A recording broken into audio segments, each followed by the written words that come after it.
Hey guys, welcome back to Gaming Theology. My name is Caleb, and today we're going to be playing Ark Survival Evolved while we talk theology.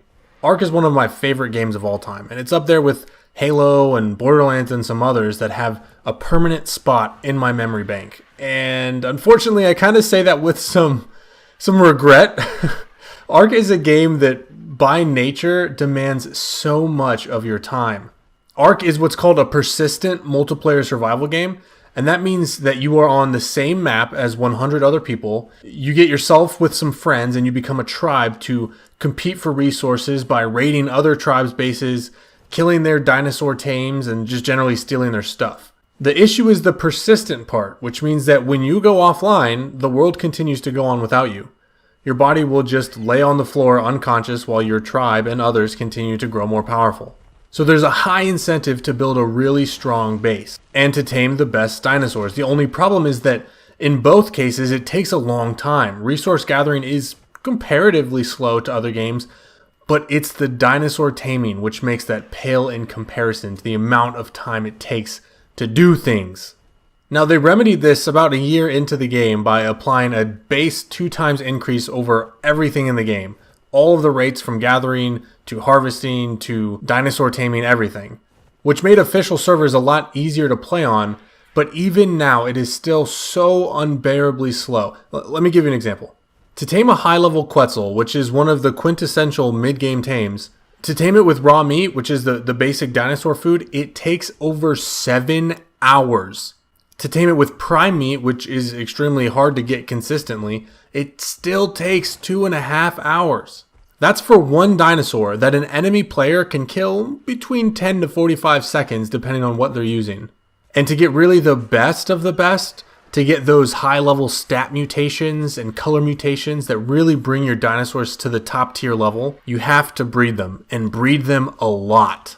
And breeding is a whole beast in and of itself. For that same dinosaur, the Quetz, it takes 14 hours keeping the egg at the perfect temperature just to hatch it. And then when it's a baby, it can't hold any food because it's so small, so you have to hand feed it every few minutes for 13 hours. 13 hours straight without taking breaks. Even after it graduates from baby into the juvenile stage and it can finally hold meat in its inventory, you still have to keep it safe for the next 5 days or else it won't grow into adulthood. And not only is this game a time sink, it is also a money sink. I know dozens of tribe mates that I've played with who have dumped hundreds and hundreds of dollars into this game. Some even thousands. Because when you don't have time to breed the best dinosaurs or build the strongest bases with the most advanced turrets, you go onto Facebook groups or onto a Discord server and you buy them from people. It's not endorsed by the game, but the developers don't actually punish that kind of behavior. And so you can imagine the amount of scamming that goes on and just lives that are ruined from this game consuming so much time and money out of people's lives. But gosh dang, if it isn't so fun and addicting. Oh my gosh. Okay, I'm sorry. I'm going on a rant. Let's get into theology. I picked this game to play because I'm just farming metal right now. It's one of the basic resources in the game, and I just want to have something in the background that's not super intense, because what we're going to talk about in this video requires a lot of head thinking, and I don't want you to have to watch like a first-person shooter or something that's going to distract your attention, and then you're just going to get disinterested with the audio. And what we're talking about is the doctrine of God, right? We talked about the doctrine of man for the past 2 weeks, and now we're going to talk about the doctrine of God. And like the doctrine of man, the doctrine of God attempts to establish a complete picture of God insofar as it relates to theological truths that we can know. Besides that, though, there's not a whole lot that's actually similar between the two. You see, with the doctrine of man, we know that we exist, so our ultimate goal is to understand why we exist. That line of thinking just isn't logical when we're talking about God. With God, seeking to answer the question of why he exists is an absurdity. We need to first figure out if he exists in the first place, then from there we can try to put together an accurate picture of what God would look like. So today we're going to be answering just 2 questions. 1, does God exist? And if he does exist, 2, what is he like? Now, just a disclaimer, this is going to be the most philosophically heavy and unfortunately scripturally light video I'll probably ever do. simply due to the nature that a lot of this is extra biblical knowledge, meaning it's knowledge that we come to apart from the Bible. But that doesn't mean it's any less true. The fact that we're able to make those conclusions that are outside of Scripture is actually justified by Scripture. In Acts, we get stories of both Stephen and Paul going into synagogues and meeting with Jews and Greeks and reasoning with them. Psalm 19 verses 1 and 2 says, "The heavens tell of the glory of God, and their expanse declares the work of his hands. Day to day pours forth speech, and night to night reveals knowledge." We can look to our environment and understand things about God and what he's created. And this is justified even more, of course, by Romans 1, 19 and 20, which says that which is known about God is evident within them, for God made it evident to them. For since the creation of the world, his invisible attributes, that is, his eternal power and divine nature, have been clearly perceived, being understood by what has been made, so that they are without excuse. These verses, and frankly many more, suggest that not only can we use our God-given reason to come to conclusions about the universe, but we should use our God-given reason to do that. With that on the table, let's talk philosophy.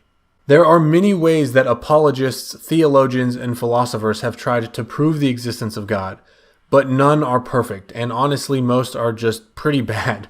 If you want an example to humor yourself, look up Plantinga's ontological argument or Pascal's wager. As someone who got a degree in philosophy at a public university, trust me, the majority of times I encountered apologetic arguments, meaning arguments that try to prove the existence of God, it was almost always in the context of trying to disprove them, regardless of how influential the actual philosopher might be. So I'm going to give you what I think are the 3 most solid arguments that I've encountered. Once again, you'll find people who can manage to create a counter-argument against these that can stand up on their own, but they don't actually disprove these arguments. None of these can be disproven by nature. And what that means is that it's up to the listener, you and I, to make up our minds on which side seems more plausible and ultimately if they're rationally probable or not. So first up is William Lane Craig's Kalam cosmological argument. It's an elevation of the traditional cosmological argument, but Craig uses a syllogistic style, which means that he uses a series of premises followed by a conclusion to create sound reasoning for God's existence. This syllogistic argument, these premises and conclusion, go like this. 1. Whatever begins to exist has a cause of its beginning. 2. The universe began to exist. 3. Therefore, the universe has a cause of its beginning. And from that point, Craig postulates that whatever caused the universe to exist must have never began to exist in the first place. And that thing must be God. Now, that second half is an entirely different argument, but it starts here. And this argument is strong because the first premise is rooted in a process called reduction ad absurdum, which means you prove your point by making the opposite seem absurd. So to disagree with the first premise, you must think that something can begin to exist without something causing it, which doesn't make sense. So that means the only weak point left is point number 2, and to disagree with that means that the universe must have always existed infinitely, which by default is way harder to prove than assuming that it simply began a long time ago. Thus, Craig creates an argument in which his conclusion seems to be more plausible than any opposition. The second argument we're going to look at is Immanuel Kant's moral argument, and it was popularized to the non-philosophical crowd by C.S. Lewis in his book Mere Christianity. The moral argument goes something like this. If God does not exist, objective moral values and duties do not exist. Objective moral values and duties do exist, therefore, God exists.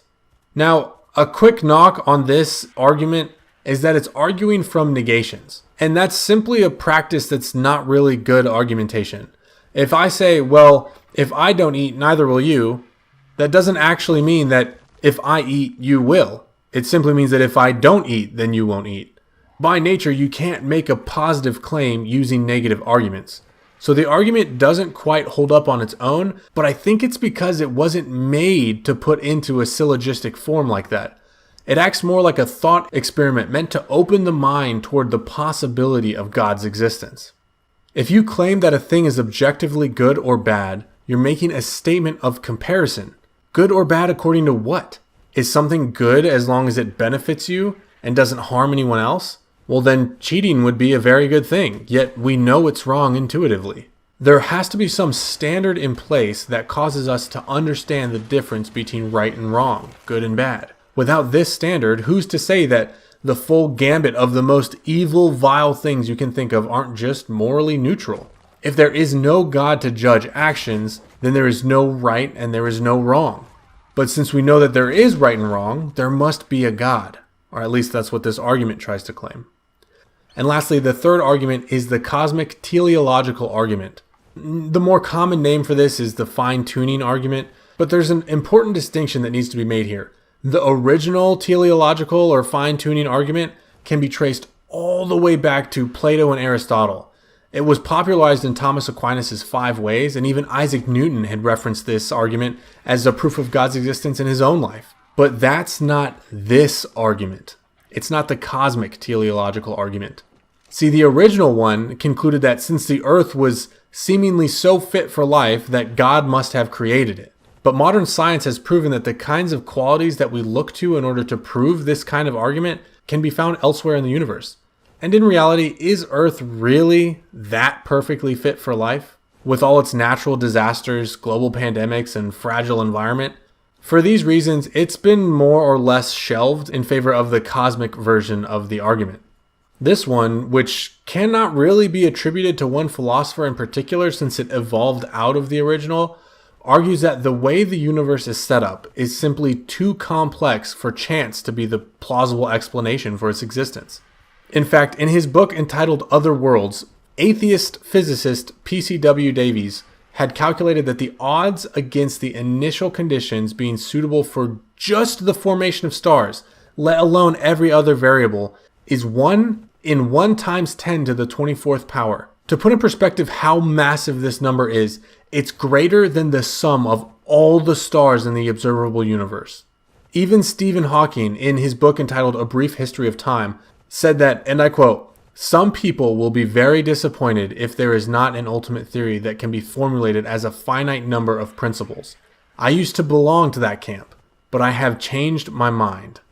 Of course, he did not change his mind to believe in a creator, but that is what this argument is trying to prove. That the unbelievably small likelihood of the universe's existence the way it is has to be evidence that it was created by a God.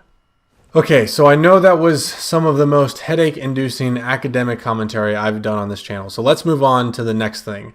To understand the doctrine of God, not only do we have to establish that God exists, we need to tackle what he's like. When discussing attributes of God, there is none more capable than Thomas Aquinas. In his Summa Theologica, one of the most influential theological books ever written, he outlines 8 attributes of God that must be true because they necessarily come from the definition of what God is. And I'm not going to go over all of them in detail for the sake of time, but I am going to lump them together into groups and explain their overarching themes. So here we go. The unity, simplicity, and perfection of God. These attributes describe the oneness of God. Because God must be the unmoved mover, he must not be a physical body, meaning he is spirit. And because God cannot be divided into smaller things that are also God, he must be without parts. Finally, being the first thing means that all other things must have stemmed from him. This means that the essence of all things find their perfection in God. Together, these mean that God is a spiritual, perfect being who cannot be divided into smaller parts. Then we get the goodness, infinity, and what Aquinas calls the ubiquity and eternity of God. Goodness is a hard one to explain since we need to talk about existential good rather than moral good. Essentially, existence is a good thing. And because God is the highest form of existence, given that it's impossible for him not to exist, that means he's infinitely good. The infinity, ubiquity, and eternity of God refer to his limitlessness. God takes up no space, but cannot be contained. To put limits on God means he can be reduced to a measurement, which we know can't be done since he can't be divided into smaller parts. So we cannot limit his existence, his reach, his extension, or his lifespan. And finally, we get to immutability. Now, this one is quite easy to explain, but has some pretty controversial implications. Immutability says that God cannot change. If a thing changes, it must change either for the better or for the worse. If he changed and he changed into something better, then he wasn't perfect to begin with. And if the change made him worse, well, then he isn't perfect now. So God must not be able to change by definition. But from this idea stems another attribute of God which some disagree with. It's called impassibility. This means that God is incapable of feeling passions or emotions.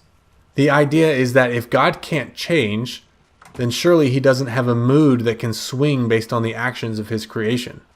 Yet God's anger, love, hatred, wrath, and many other passions are detailed in the Bible. Why is this? Well, that's a topic for another video. So we established that God exists, and there's a collection of things that we know about him based on the fact that he exists. And while doing all this outside of the Bible gives us a very limited view of what God is, it allows us to say with absolute certainty that God is.